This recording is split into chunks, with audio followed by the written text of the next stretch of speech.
I'm very happy to be able to introduce the writer-director of Meander, Mr. Mathieu Turi, which I hope I'm pronouncing correctly. Yeah, perfectly. Okay, brilliant. How are you?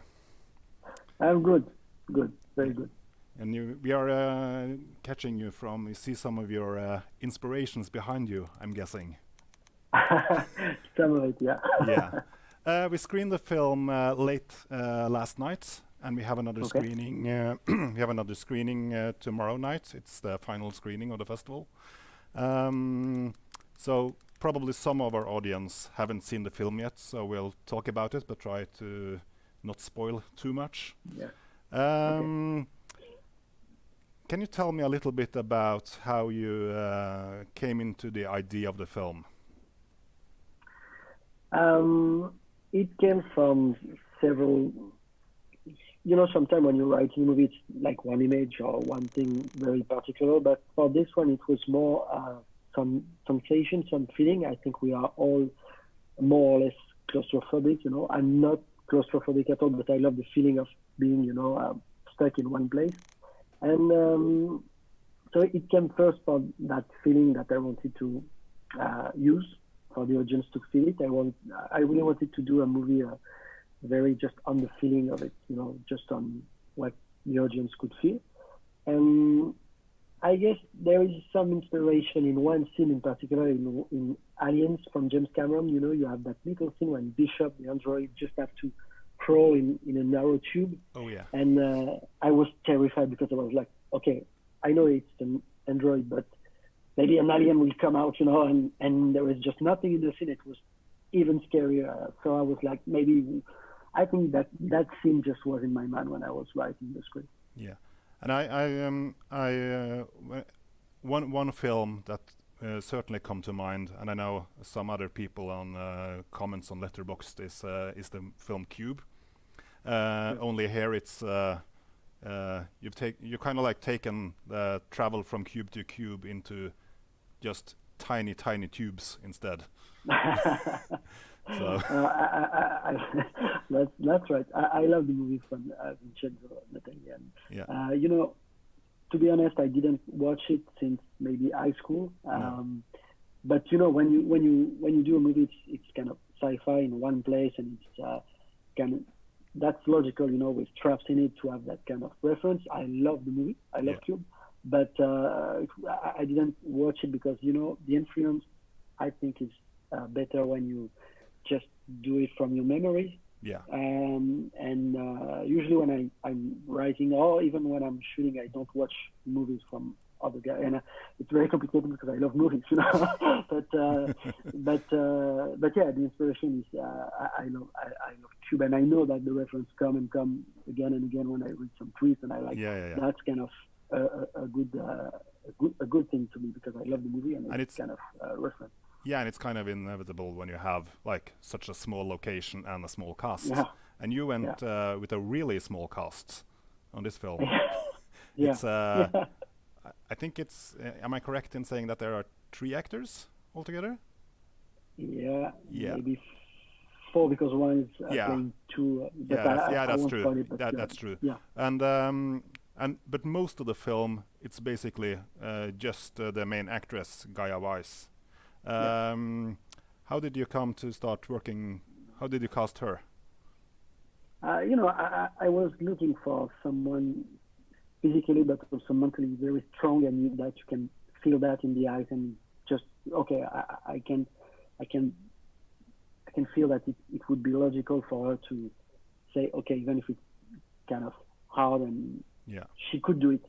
Sometimes in movies you have some girl next door and you're like she's that she couldn't I don't know, take a knife and kill that man because she's not strong enough, and I needed to find someone like this who could, she's very tall, very very physical, and she's kind of also very beautiful and very all that mixed. It was kind of the perfect way. They use Gaia in Vikings. It's exactly that character.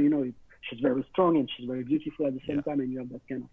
Yeah, that's basically. I think that's where most people will have her from. Is her episodes in the Vikings, which is also a very strong and powerful and So that's why I was like, that Yeah. would be the dream to work. And it's kind of not on purpose that also the other character that is played by Peter Frampton and he's also in Vikings. That's not, That's just I a love coincidence.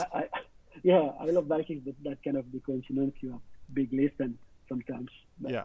that was kind of a Viking reunion. Yeah, Even yeah. if they didn't play together in the series, they were knowing each other and they were very happy to Yeah. act together. Yeah, that's brilliant. Yeah. And how about the one striking thing I think about the movie as well is the set design, which is Yeah. very distinct. I'm guessing most of the film are shot in a studio. How big of an set was this?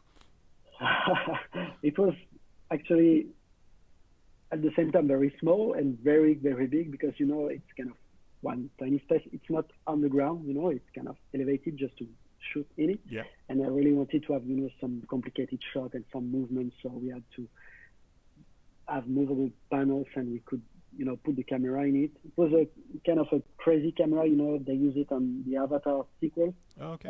It's the Sony Venice Cine Alta. So you have that big camera, like a classic camera, but you could just take one piece of the camera and there is a cable and then you can just use that piece. It's kind of big like this instead of this, and that part you can put it in the tube and play with it. And we had to construct some rigs, some special rigs with some crazy box, and you put the camera in it and then you can, it's a pizza oven, you can take this like this.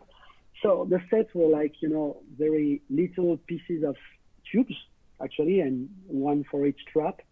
But we had to put all that in the studio to use and to prepare the set. So it was kind of big and small at the same time. Yeah. And the studio was kind of a little bit smaller than we anticipated. So we couldn't have, all the sets together.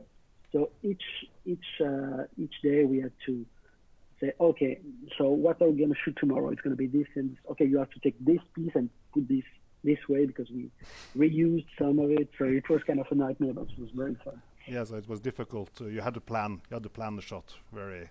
Yeah. And the film is how is the release plan? I know it's screened. It hasn't screened many places yet, has it? No. It screened in Sitges last week. Yeah.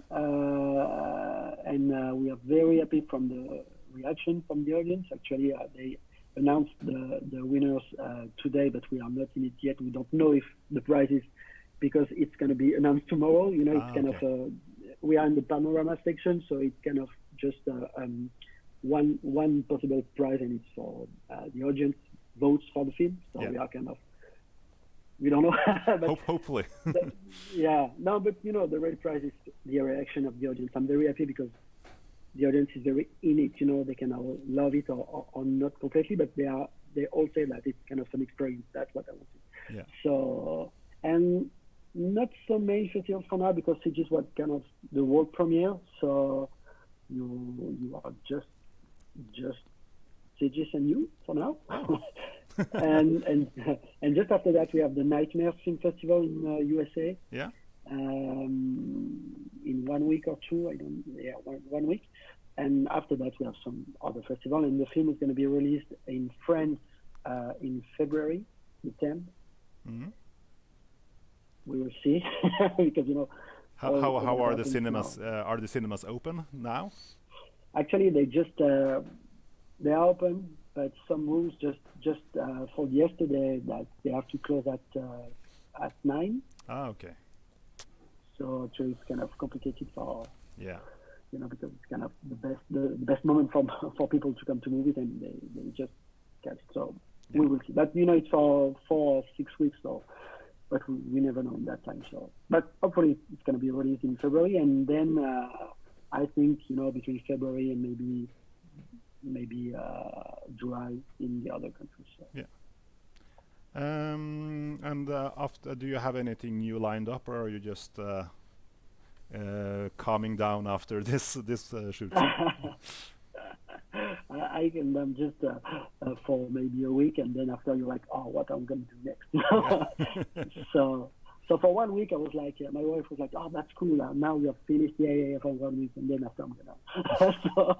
so yeah, now I'm like, I can tell because I have several projects, you know, but one I really want to do is an adaptation of a French comic book. Not superheroes, you know, it's kind of medieval stuff in the Middle Age, and it's kind of a crazy story, but it's kind of a big movie, you know, and with that big movies, you never know if it's going to be 1 year or 2 or 3, so maybe I will have time to do one movie before that, but I have a lot of projects, no comedy. It's a lot of monster and stuff. I guess we'll just have to keep watching and see if we maybe we can screen something here, and then maybe we can have you not only on Zoom but actually in person. That would be great. Yeah. So I think we're going to wrap this up and move on in the program. So it's screening once more tomorrow. The film is screening tomorrow evening, and thank you so much for being here. Thank you. And thank you. Talk to you later, hopefully. See you soon. Yeah. Bye. In person. Bye-bye.